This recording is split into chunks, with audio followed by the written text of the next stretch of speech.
Hi there, in today's video, I'm going to teach you the difference between be and being when we are talking about people. So let's get started.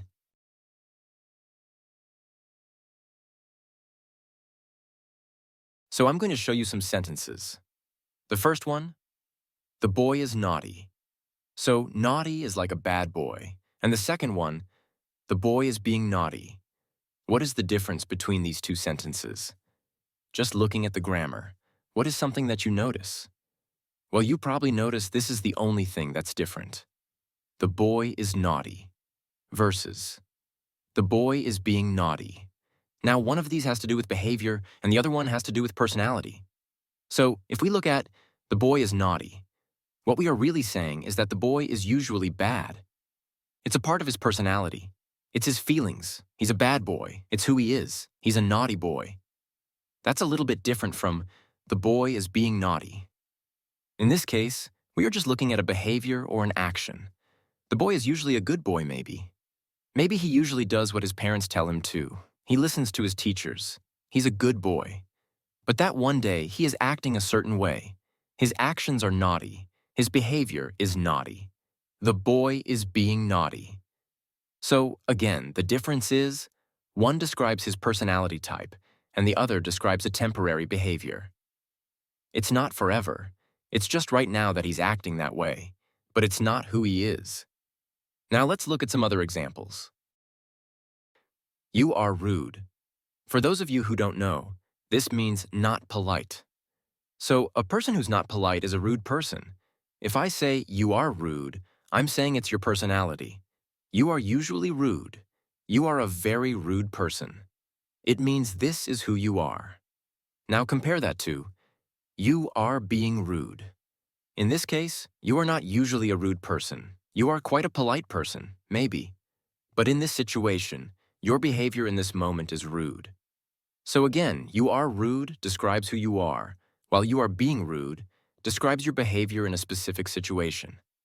Let me give you an example. Imagine there's somebody who's always picking their nose. We could say, ugh, that guy's rude. He's so rude.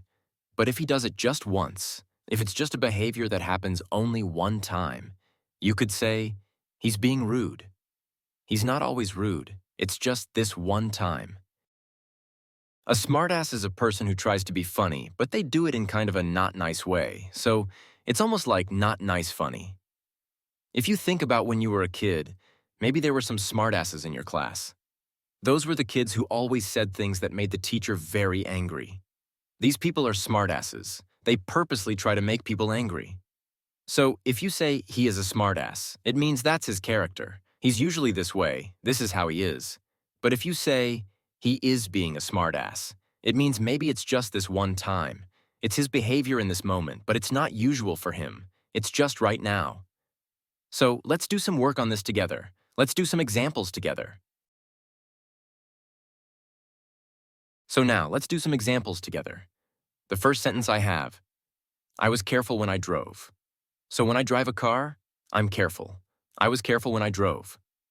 And again, was is the past tense for be, so this is something I usually do. I'm a careful person. I drive very carefully. Now I want you to imagine this. Imagine if I'm not usually careful, but I see a police officer close to me. Maybe that might change the way I drive. So now I have a behavior. How can I make this into a behavior or an action that's not always true? If you said we can add something, you are right. What are we going to add? We are going to add being.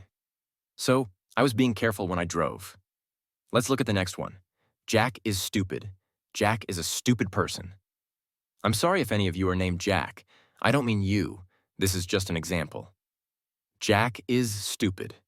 It's who he is. It's in his personality. It's Jack. Jack's a stupid guy. Now I want you to imagine this. Imagine if Jack is like Einstein. He's actually a really, really smart guy. But just today, he did something very stupid. He did one stupid action. What could we say? We could say, Jack is. What are you going to put here? Great. If you said being, you are correct. Jack is being stupid. That's his behavior right now, but he's usually a smart guy. The last one, Stacy is lazy. Stacy is lazy. Stacy never does any work. She watches TV all day, all night. She doesn't do anything. She's a lazy person. Now, I want you to change this to something different. Instead of Stacy being lazy, I want you to imagine she's a hard worker. But today she's feeling tired. What could we say about her action right now? We can say, Stacy is being lazy. It's not usual. It's not a part of her personality. It's just her behavior or her action in the moment. Thanks for watching, everyone. I hope these examples helped you understand the difference between personality and behavior and how to use being to describe temporary actions. If you found this video helpful, don't forget to like, subscribe, and hit the bell icon so you never miss out on our future lessons. See you in the next video.